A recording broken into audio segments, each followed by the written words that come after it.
Hello again. So here we are in orbit. Next to do is TLI burn. So we're just a little bit of delta V short of what would be ideal. I think we'll need 3150 or so, but we'll find out soon. So one of the many tools that I use MechJeb because it's just awesome and saves me time is Maneuver Planner. So in the pull down menu of all these things, let's see. So in this case, because it's just to a body in the local system here, and I know I'm in the plane of the moon, I'm just going to use a Hoffman transfer to the target. So it just creates the node, bam. So it's pretty close in the delta V, so I'm going to be just a little short. I might try to do it as a correction burn since it's so small, but we'll see. That should be something that this craft is capable of, just that little bit of extra delta V to finish it off. So we've got 15 minutes left in the stage here, so it's going to be a long burn that I'll mostly time warp through. And it looks like it's going to start on the nighttime side, so I used ambient light adjust to brighten it up a bit. Even though everything looks the best when that's down low, because I'm in the nighttime side, I'm not going to use anything. There we go. So I'm not putting out the solar panels because I find that there's a chance that one could get knocked off because after the TLI I want to do transposition and docking, so to bring the Orion and service module in connection with the Altair, and as we ditch the remains of the exploration upper stage. Okay, so I'm swinging around, so one way to kind of not waste your RCS fuel is to do this, to get yourself swinging, and then Alt Cat to use just the lower time warps, so it doesn't take away your momentum. I usually play with persistent rotation, but kind of trying to keep this stack to a minimum. I found there was kind of a weird glitch in persistent rotation, where your rotation persisted if you were launching a craft and you failed, so your craft started spinning out of control, and then you revert. The momentum it had while it was spinning out of control was kept when it went back to the launch pad, but the developer was nice enough to recognize that issue when I posted it on the GitHub and eventually got to fixing it. So I look forward to playing with that mod again soon. Alright, so I'm just a little bit away from targeting my node. Actually approaching the burn pretty closely. We really didn't spend much loiter time here in orbit, not even, because this is still the mission timer from when we launched, so we were just coasting for about 5 minutes. So in reality, you'd probably, do 1 or 2 go-arounds of the planet to, so Houston or whoever could check everything over, make sure that you're good to go before, there's no turning back. But since this is KSP, I don't have to do that. We can just go.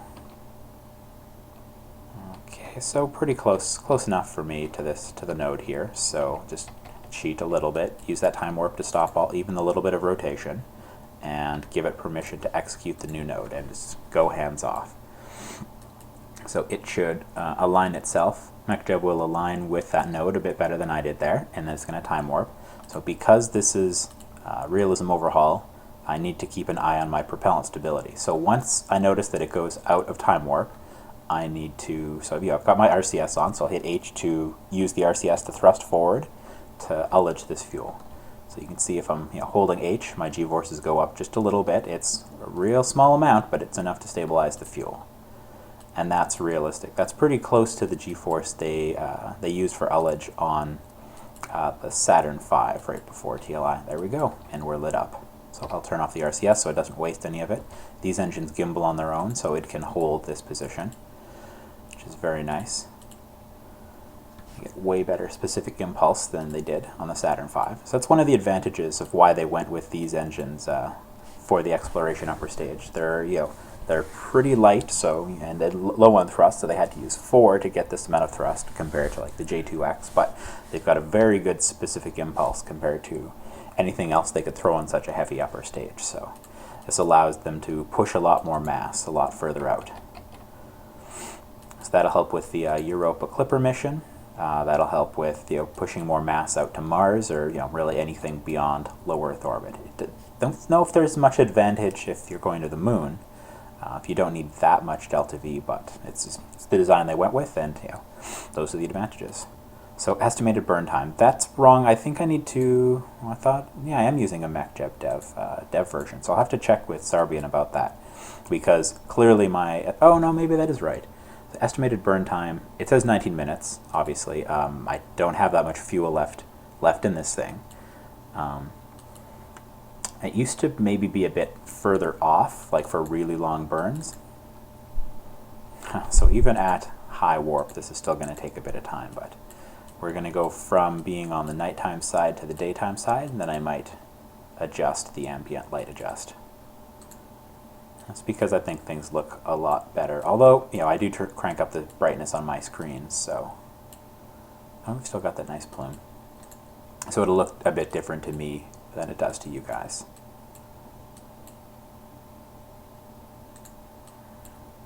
It's a long burn.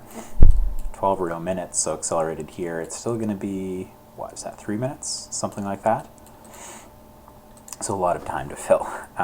Let's see.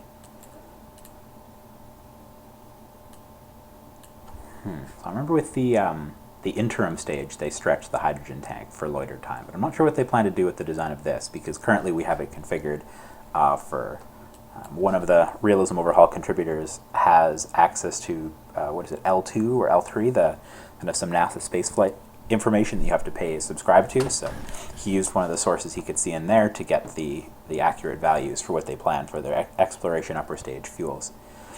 But it didn't seem to have an imbalance of extra hydrogen to add loiter time to account for the hydrogen boil-off. So I'm not sure if they plan to use superior insulation or active cooling or anything, or if those numbers are just still a little soft because they, as far as I'm aware, they haven't started constructing the exploration upper stage. I was a bit surprised by what they are working on. Like just recently, within the last couple of months, they started working on the next generation of RS-25s, the ones that aren't meant for reuse, whereas I kind of figured they'd been developing those for the last couple of years. I've got the Altair packed away in here. So another thing I like about SSTU is that there we go, we're just approaching the mod, or the node, is that this clamshell, the interstage pedal adapter as it's called here, it works really well. It doesn't jettison the panels like they did for the Saturn V, the Apollo missions, but beyond that it works perfectly. You can completely resize it to your heart's content. You don't have to worry about prefab parts like we use in FASA. So you could kind of stretch this to, if you used a bigger upper stage or a smaller one, or you needed a longer payload, or whatever you're using an Apollo as your upper stage instead, or anything like that, you could adjust this to your heart's content in the VAB. So I adjusted it to hold the Altair in here. Then I just attach it, kind of built it up from the bottom parts up to the top, and attached it to the bottom there. And so once I flip this around and we dock, just click on the base, and I guess I can't click on it when it's closed like this, but I can click on the base inside, and it will give me the option to decouple the inner node, which will separate them.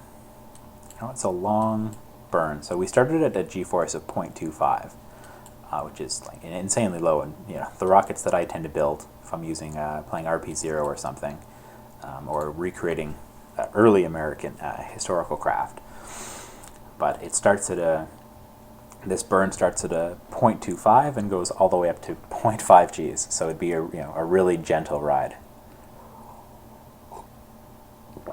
I was considering what would be the disadvantages of doing transposition and docking. Oh, we've got sunrise, don't we? Yes, we do.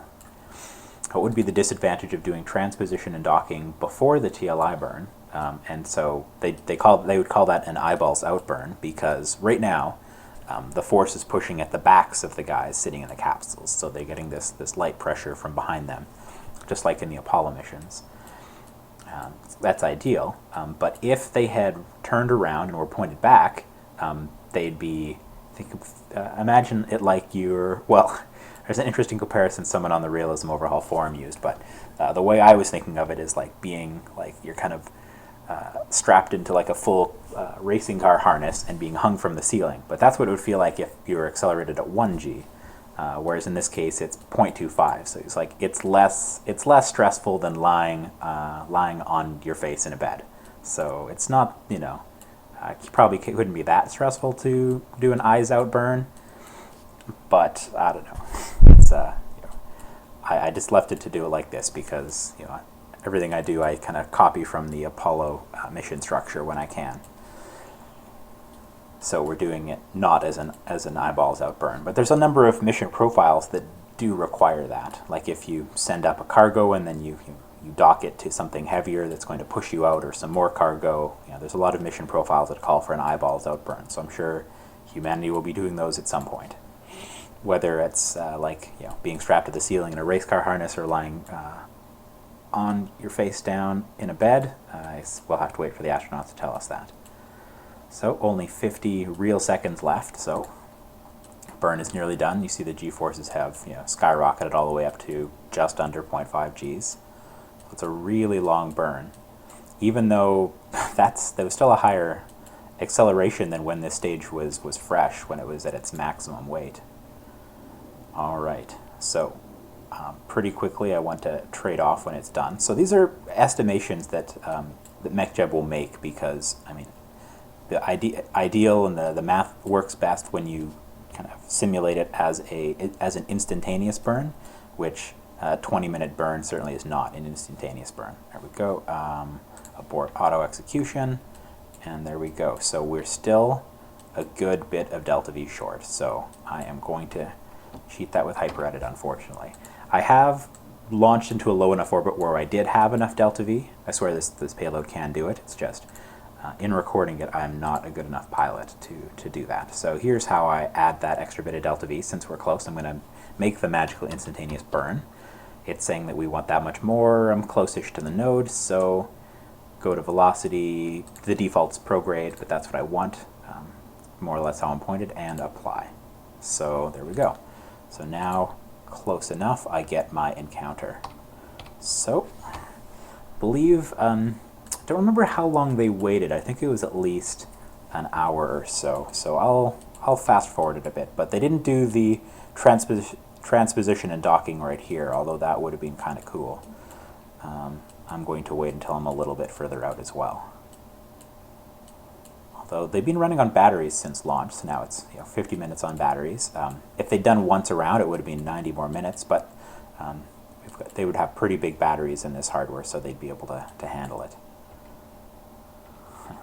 Australia's very, very dark there, as we're up at 7,000 kilometers. Okay, so we will do the transposition and docking here. So that's a lot more challenging in Realism Overhaul. And it's one of the things I enjoy the most, is the challenge of kind of a real docking. That's why I've kept this docking window open this whole time, because we don't have reaction wheels to make things easier. So we pop that off. So I do a light burn out away from my payload. So all of that was like pre-built. The fact that those popped away from the bottom and these pedal adapters are coming off, that's all pre-built into the mod. Oh, I do want the target. Oh, and I clicked too fast. Lost the target. All right. Target it again. So this docking node is built right into this, so the distance to target will be slightly inaccurate because it thinks, because we haven't corrected that in the file, and I don't think it's corrected in SSTU either. I'll have to look. But it kind of is coded like the docking node is somewhere in the middle of the welded part, not where this docking node is. But as long as I kind of line everything up, I'll be okay. So I do the slow rotation. The RCS on this hardware isn't as well balanced as it is on the Apollo. So what that means is, doing a motion like this where I just want a rotation, I'm still going to translate off a bit to one of the sides. So in a moment I'll explain what all these numbers mean, because they're extremely useful. There's other docking tools to help you with docking, but like Navy Fish, but I honestly couldn't understand the GUI. But if I combine that with this, I bet I could figure out the GUI, because I really like that. So one trick, I'm going to try to do it as honest as I possibly can. Sometimes just to save time, I come in at a little bit of an angle, which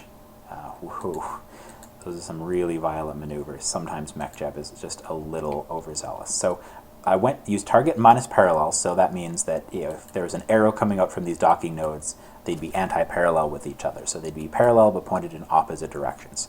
And that's what I want. So again, I'm just going to do a little bump of time warp to make sure these don't really have any rotation. So I want to hold this anti-parallel. Okay. So now I'm going to use SAS to lock it to anti-parallel. It'll have to use RCS to do that. So you can see I'm wandered off a little bit here, and that is reflected in, let's see, so X and Y is how far off I am from being directly aligned in front of that node. So I love the thing in MechJeb here, it tells me by default which keys I actually need to use to correct these. So I like to stop wandering away, so H to head back towards it just a little bit, and let's see, again, I always like the numbers game. Whoa, it's wobbling. Okay, let's set it to anti-parallel again. This is probably why I cheat a little bit. I'm going to, hit caps lock too. As you can see, the colors here changed. Want to make the RCS a little less powerful because it's kind of overpowering itself. I'm overcorrecting, kind of wobbling back and forth. But here, when I'm trying to make these, so the letters here is just, these are translation changes. So in theory, if the RCS was perfectly balanced on this capsule, it would not cause it to wobble like that. It would just impart motion in the translations. It wouldn't cause it to start rotating, which is what the SAS, it's using RCS to try to stop those rotations. And it wouldn't, for instance, start pushing me back away from it when all I'm doing is hitting LJIK. Okay, so let's wander a bit closer to it. So IK, so I need to decrease my relative velocity in the y-axis because I want to bring this y down to 0. So this is wandering down, even though this says 0, so I think that's probably because I'm rotating slightly, but I still have to correct for that. This is, in FASA, this is, if you want to learn how to do this, because I find it, I don't know, it's really an interesting challenge. I'd suggest to do it with the FASA Apollo because I welded the RCS onto the service module, so everything is precisely balanced. So translational motion is only translational motion, as long as you disable the RCS on the capsule. So I've tried that with this actually, and it makes it worse. So the RCS on the capsule of this combined guy is actually what makes it a little more stable. So I'm going to take its word for it that I'm currently parked in the anti-parallel direction, and I'm just going to be lazy and just overlay these. Because that'll probably also account for these numbers being matched. I think that's what Navyfish tries to express. It gives you one thing showing when you're anti-parallel, so you want to get anti-parallel, and then another to show your relative velocity, which is what this is showing. So I'm kind of wandering in at an angle, actually a little fast, but hey, whatever. They will, they're a little also unrealistically aggressive in how quickly they'll kind of magnet together. And I can reduce those a bit. There we go. See, once they've been close enough, they will use magic KSP magnets to actually complete the docking. If you come in perfectly, they won't do any of this at all. They'll just snap, which is nice. There we go. So I got that docking. So now that we're not moving relative to each other, I'm going to pop out the panels. I've had that fail on me. Yeah, see, the animation doesn't seem to want to run right now, and I'm not sure why, but I have consistently had that fail once in a while, but it'll probably work again later. And decouple inner node. So there we go. This is the spent stage. So we've still got, so this is the payload, the actual operational payload that we're going to get out. Extend panels, and they worked that time. There we go. So now we're on battery power. No longer on battery power. We get to use the solar panels to recharge. So 66.7 tons to TLI. So it's a really heavy payload. What was Saturn V? It could carry, was it 40 or 45 tons to TLI? So it's a lot bigger of a payload. So yeah, that took a little longer than I thought it would. So I think I'll cut the video here, and I will set up some kind of mid-course correction. And so that'll be the first event in the next video. Thanks for watching. Goodbye.